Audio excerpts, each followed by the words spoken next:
When you say that it is wrong for government to intervene in the free enterprise system to do something about inequality, you evoke a model of a free enterprise system which does not exist and has never existed to a significant extent in history or anywhere in the world. That so-called free enterprise system has always used government.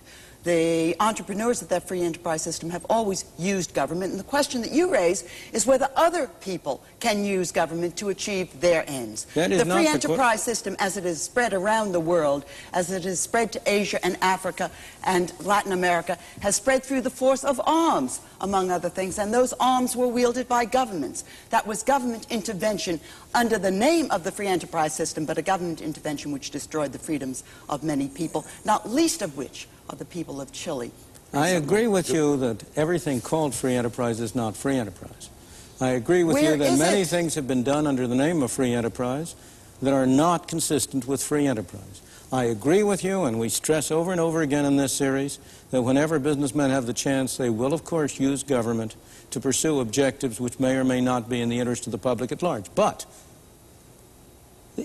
you always are talking about mixed systems, and I challenge you to find a single example in history at any time of any society where people have been relatively free, and I don't mean merely what you call merely economic freedom. I mean freedom in the full sense.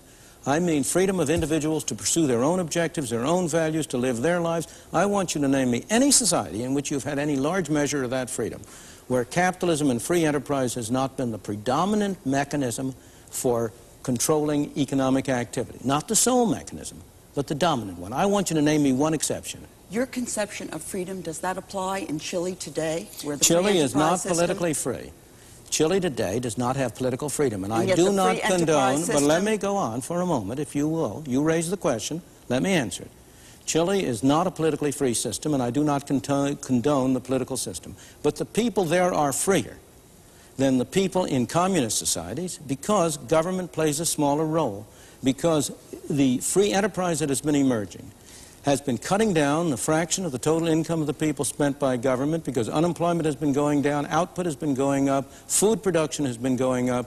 The conditions of the people not for the first time, but in the past few years, has been getting better and not worse. They would be still better to get rid of the junta and to be able to have a free democratic system. What I have said, and what I repeat here, is that it's a necessary condition. You cannot have a free society, in my opinion, and I know no counterexample, and I challenge you to produce one. You cannot have a free society unless free enterprise plays a substantial role. I think it's a mistake to that happens to be the distortion of the evidence to rest the argument for the free enterprise system by selectively using the example of England when you want to, the United States when you want to.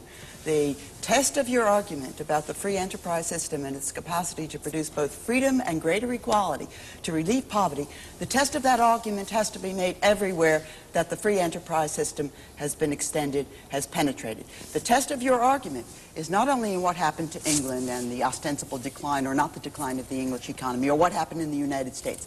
The test of that argument has to look at what the free enterprise system has meant for the majority of people who do not live in England and do not live in the United States, who do not live in the mother countries, but rather live in that part of the world where most people live, and where most people have had their lives disrupted. Peasants have lost their land.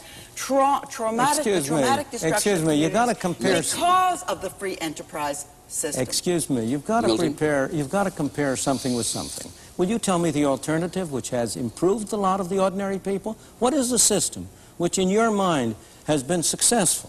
Most people, through most history, have lived in tyranny and misery. It's only a very tiny minority at any time that have been able to escape from it. That's the real beauty.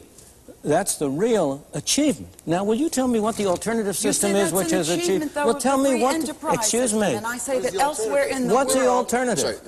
What's the alternative? What's your alternative? The free enterprise system is of itself not an alternative because, as you agree, it does not exist. We are arguing really to defend those interventions which have been made by government on the behalf of people in an effort to reduce inequality, in an effort to reduce oppression. And tell me, which of those are you defending in which of these countries where those interventions have benefited the masses? In most of the countries where you have departed from the free enterprise system, you have had a small class benefited at the expense of the masses. If you take the African countries, which have become one-party dictatorships, are you going to tell me they have benefited the masses?